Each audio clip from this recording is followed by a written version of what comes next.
What's up? Good evening. Welcome to Cohn and LaRocca. I'm Grant Cohn. That's Tyler LaRocca. Today was Fred Warne Day at the 49ers. They had a big red carpet rollout for him, essentially. I mean, he spoke in the locker room, he practiced, everyone got video of it.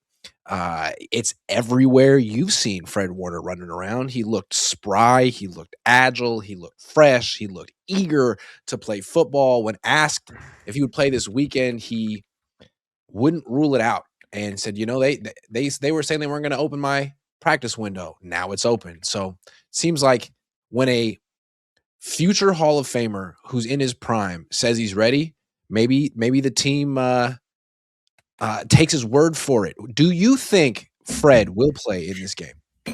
Yes. Yes, 100%. If he's sprinting around, he's participating in practice. I feel like because he also talked about how hard it was to watch the guys in Philly and how he's like pacing. He's like, I just wish I could have been out there, blah, blah. There's a 0% chance he lets them say no. I just don't see it, man. It's Fred. If it was Ricky, it'd be different, but it's Fred. You know? His personality just makes me feel like he wants to be there, like so bad. I think we all can agree that he wants to play in this game. Yeah. And I think that there's a distinct possibility that the Niners clear him for the game. What And that he percentage suited would up. you give him after seeing him today? That he suits up for this game. That he is at least active and suits up. 51%. Yeah. 55%. So I was talking about this earlier. Don't you think even just for the mental game, it would be smart to activate him regardless if he could play or not? Well, yeah, unless he gives you nothing, and then like you're down a player, and that's a guy you would have used on special teams, and that's the reason you lose. Still, though, it seems like you could suit him up, have him on the sideline. He could be on the field for the first play. He could play a little bit and see how it goes. See, he might be ready to go, but he might not be Fred Warne yet. I mean, it's possible. When Dre Greenlaw came back after that long layoff, he looked like Dre Greenlaw for a half, and then he had to leave. When George Kittle came back after that hamstring injury, he didn't quite look like George Kittle at first. He didn't really produce.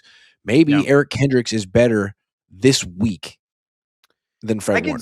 I could see that, but the biggest difference, like I see with people talking about like all these injuries, like they'll talk about Ricky, all of those are ligament-like injuries or soft tissue injuries. This was a break. That's all, like not all it was, but it was a break. So once it's healed, if Fred's saying like the ankle's good to go, I don't see why he'd have an issue. Like it wouldn't be like a lingering thing, like, oh yeah, the break's still hurting, like a hamstring or anything like that, or like a PCL or whatever. No, I'm not. I'm just saying like allowing for the possibility that he's not quite in football shape. For sure. That he's a little rusty. Yeah. That he might not be what the Niners need this weekend.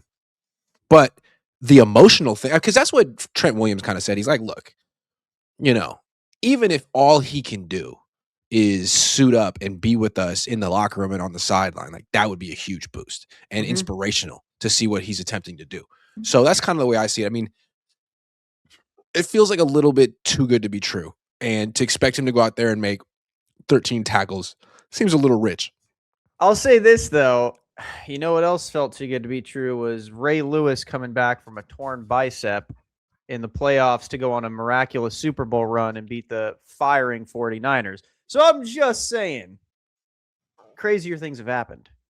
Does it scare you at all? Like, of course, the player is going to push to come back as soon as possible. This is a Hall of Fame competitor.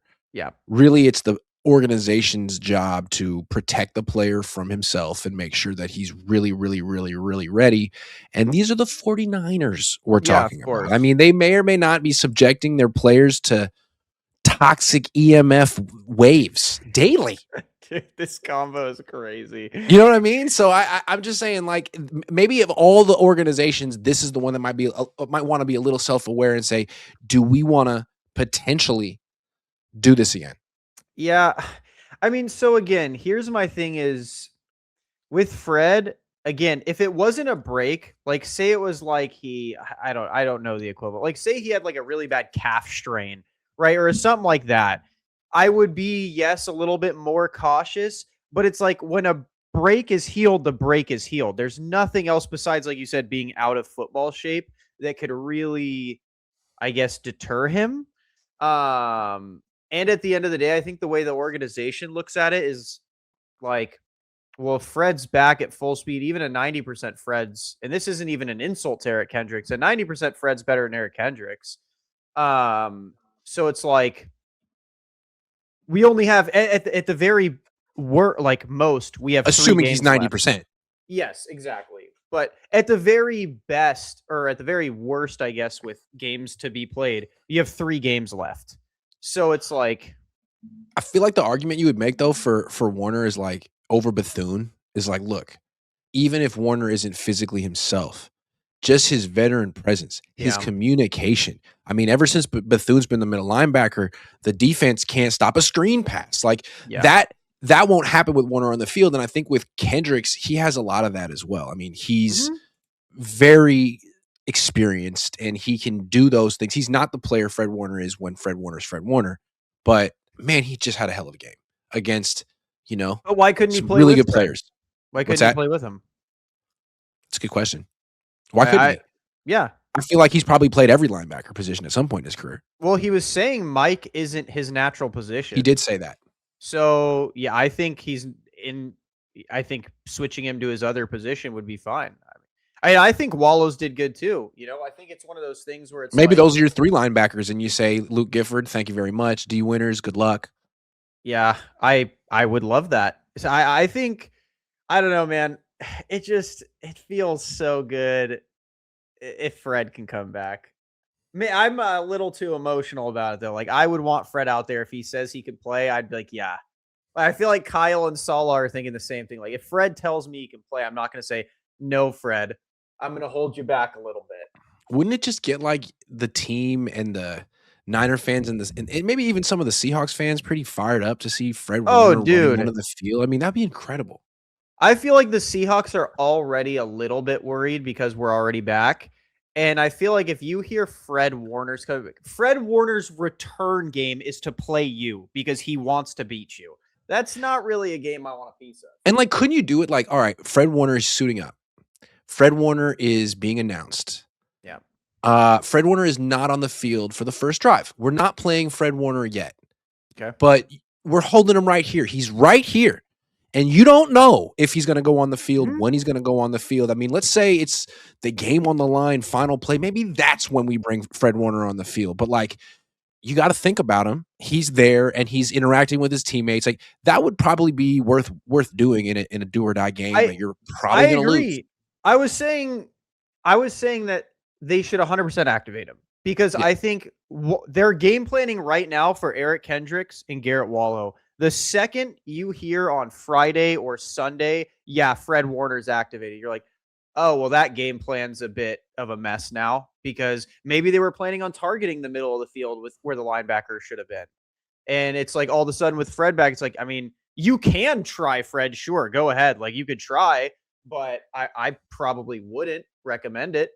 And so it kind of like messes up your game plan. Like you said, like, or what if they do put him out for the first series and just see how he does? And it's like, damn, are we gonna have to play against Fred all game? And then it's like, okay, well now Eric Kendricks is in. It's like, okay, well now what script do we go with? So I don't know. I want Fred to be active so bad. I think he has to be. Ryland Powell, $2. Thank you. Todd Labor says, happy belated birthday, Grant. What did you do for your birthday? Go Niners beat Seattle. I worked. I went to work and then I went over to my brother's house and he made like roast beef. It was so good. Shout out to my brother. I love you. Thank you. My family. You know what I mean? I did that family stuff. I'm a family guy. Seven Dennis says, Fred has played with a broken bone before. It's true. Siegfried L says, Dante Moore back to Oregon equals high offers for Mac. I don't agree with that, but I've been seeing Seven Dennis says Fred plays outside, Kendricks middle linebacker, Wallow outside. Or Kendricks outside. Yeah, I think you're Fred not is moving. probably going to play his position. Yeah. All right. Not going to be like Fred. Sorry, Eric Kendricks has got the green dot, buddy.